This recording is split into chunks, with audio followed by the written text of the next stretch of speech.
सब कुछ तो चल ही रहा है, पहले से चल रहा है। पहले से जो चल रहा था अब वैसा चल नहीं पा रहा है।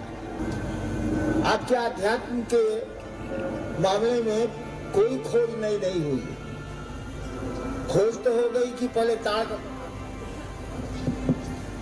का पंखा था। हमारे मेरे बाबूजी जब अफसर थे पूर्णिया और इस सब में, तो उनके रूम में बिजली थी नहीं, पंखा था नहीं, बिजली देर से आई। तो मैं देखता था कि झालर लटका हुआ है और एक आदमी बाहर टूल पर बैठ के उसकी रस्सी खींच रहा है, झालर हिल रहा है। और आज देखिए एसी रिमोट पर है। रिमोट क्या करेगा, ताली बजाई एसी चल। एक आदमी ऐसे ही एयर कंडीशनर अपने घर में लगाया हुआ था, आवाज पर चलता था। जाड़े के दिन थे, मेन स्विच उसने उसका स्विच ऑफ नहीं किया था। क्या जरूरत है, ताली पर चलना है तो आवाज होगी तब न चलेगा, फिर ताली बजा देंगे, बंद हो गया। गिलास में पानी रखे बता टेबल पर, एक बिल्ली कूदी, गिलास को गिरा दी, गिलास की झन से टूट, एसी चालू हुई। और आपको पता है सूर्य आदमी मरा नहीं, ठंड से जम के, जाड़े का दिन था। तो ये जमाना आ गया। अध्यात्म में क्या हुआ है भाई साहब, जरा बताइएगा। कौन सी नई खोज हो गई है, जरा बताइए। कुछ नहीं हुआ। जो चीजें आपके मन को संतुलित करती थी, जो चीजें मन को शांति देती थी, सन्नाटा तो हम लोग खोज लेते हैं, सन्नाटा है, आवाज नहीं है, लेकिन शांति है भाई साहब। सबका मन इधर उधर बहुआ रहा है, शांति कहाँ है? कोई खड़ा हो तब ना मन, तब न शांति। तो शांति चली गई, मन का चैन चला गया, कोई खोज ही नहीं, और आदमी बदल गया, पूरी तरह बदल गया। वो आदमी कहाँ है अब? वो ऋषि मुनियों का आश्रम, वो लौकिक भाग दौड़, वो भोजन के लिए आपाधापी, भौतिकता में दौड़, उस समय तो नहीं था तो बहुत कम लोगों के बीच था। अब तो जनरल हो गया, सामान्य हो गया। और अध्यात्म वहीं का वहीं खड़ा है, बल्कि इसमें धूल जमती चली गई। खोज हुई नहीं, डस्ट पड़ेगा, धूल जमती चली गई। हमने कहा शोष वगैरह मानो, कहा कि धूल झाड़ने से हम कितना का धूल झाड़ेंगे, लेकिन वह शिव की ऊर्जा तो कण कण में है, वह महादेव की ऊर्जा तो पूरे संसार में है, एक एक व्यक्ति में है, एक एक जीव में है। जिसको आप निर्जीव कहते हैं उसमें भी है। शिव को गुरु बनाओ। मैंने जब गुरु बनाया था ना, तो जैसा ही सोचा सब फालतू धंधा है साला, लेकिन लाचारी में शिव को गुरु मान लिया, तो कोई उपाय मेरे पास नहीं, विवस्था में। अब लाचारी आप भूखे रहिए या व्रत उपवास में भूखे रहिए, शरीर पर तो असर पड़ेगा भाई साहब।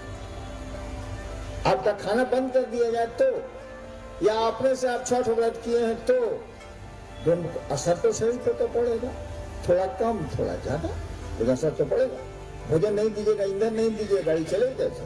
तो व्यवस्था में ही मैंने शरीर को गुरु माना, लाचारी में माना, कोई उपाय नहीं था मेरे पास, लेकिन माना तो माना। मेरी एक आदत है, मैं आदमी जल्दी नहीं बदलता, मैं चीजें जल्दी नहीं बदलता। जो लोग पुराने गुरु भाई हैं उन लोगों से पूछेगा, मैं टूटी सी गाड़ी में जाता था शिव चर्चाओं में, और वहां कोई नई गाड़ी लेके आता था, लोग कहते सर नई गाड़ी पर चलिए ना, हम कहना हम जिस गाड़ी से आए उसी गाड़ी पर जाएंगे। तो सर इसका ये गड़बड़ बहुत झट लेती है, हम कह भैया हम जिससे आए उसी को। तो मैंने अपने गुरु को भी नहीं बदला, शिव को गुरु मान लिया तो मान लिया, कोई तो बताने वाला था नहीं, कहीं मैंने पढ़ा नहीं था कि शिव गुरु है। लेकिन मैंने कहा ना कि लाचारी में मानिए चाहे मन से मानिए, रिजल्ट आता है और परिणाम आए। और परिणाम अगर नहीं आते तो आज आप यहाँ नहीं होते, न हम होते न आप होते, न संगोष्ठी होती, न कार्यक्रम होता, न शिव तो होते, शिव से नहीं होते। मैं कार्यक्रम में जाता हूँ, संगोष्ठियों में जाता हूँ, महोत्सव में जाता हूँ, अब तो भीड़ के चलते महोत्सव लगभग बंद है। और रोज सोचता हूँ, कल भी रात में बहुत देर तक मैं सोचता रहा कि बंगाल से इतने गुरु भाई बहन आ रहे हैं, सुना है कि 2000-2500 लोग होंगे, कहे आ रहे हैं, क्यों आ रहे हैं? आखिर उनको मिलता क्या है? अपने पैसे खर्च करते हैं वो, परेशानियां उठाते हैं वो, रातों को रात भर वो प्लेटफॉर्म पर सोते हैं, बसों से लंबी लंबी यात्राएं करते हैं, ट्रेनों में धक्का मुक्की खाते हैं और तब भी आते हैं।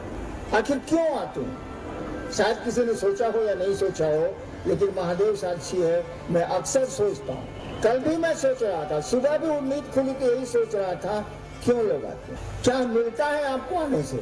क्या हासिल होता है आपको आने से? क्या देते हैं यहाँ के लोग आपको? बातें तो बहुत सुंदर, आप भी जानते हैं, हमसे बढ़िया भाषण दे सकते हैं, तो फिर क्यों आए आप? ये रांची के महोत्सव में 4 लाख लोग आए, 3 लाख से ऊपर लोग आए, आखिर क्यों आए? मैंने तो मना किया था मत आइए, तब भी आए। क्यों आए? क्या कारण हो सकता है इनके आने का? इतनी परेशानियां और पैसे बर्बाद करके आने का क्या सबब हो सकता, क्या कारण हो सकता है? किसी ने सोचा कि नहीं, ये तो मैं नहीं जानता, लेकिन मैंने सोचा और मैंने महादेव से यह भी कहा है कि इनको बुलाने का गुनाह मेरे द्वारा किया जा रहा है या मेरे लोगों के द्वारा किया जा रहा है। ये एक अपराध है जिसे महादेव ही क्षमा कर सकते हैं। अगर आपको हम आपके काम की चीज दे नहीं पाए तो क्यों बुलाते हैं आपको? क्या भीड़ इकट्ठा करना हमारा आपका उद्देश्य है या दिखलाना हम लोगों का उद्देश्य है कि मेरे साथ इतने लोग हैं? यह शिव से जोड़ना हम लोगों का उद्देश्य है, शिव गुरु से लोगों को जोड़ना हम लोगों का मकसद है। अगर जोड़ नहीं पाते हैं तो ये बंद होनी चाहिए संगोष्ठियां, बंद होने चाहिए महोत्सव, बंद होनी चाहिए बैठकें। अगर आने वाले गुरु भाई बहनों को हम आप महादेव की ओर एक कदम चला नहीं सकते हो, थोड़ा प्रेरित नहीं कर सकते हो, थोड़ी आध्यात्मिक ऊर्जा नहीं दे सकते हो, तो लानत है ऐसे प्रोग्राम पर, ऐसी संगोष्ठियों पर, ऐसे महोत्सवों पर, ऐसी बैठकों पर। रात में मेरी बहुत बड़ी समस्या थी कि क्यों लोग आ रहे हैं, काहे आ रहे हैं। ठीक है, मैंने बुलाया होगा, परेशानी हो रही है, लोगों के पैसे खर्च हो रहे हैं, तब भी लोग आ रहे हैं, तो ठीक है, महादेव के नाम पर हम लोग ने बुलाया, शिव के शिष्यों को बुलाया।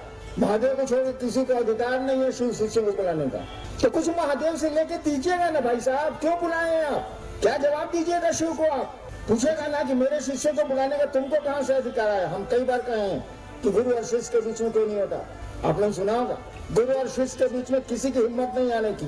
पहले भी सिस्टम था ये भारतवर्ष में प्राचीन काल में कि अगर गुरु चेला ने गलती की है तो सजा की चिट्ठी गुरु के माध्यम से शिष्य को जाएगी, सीधे शिष्य को नहीं जाएगी।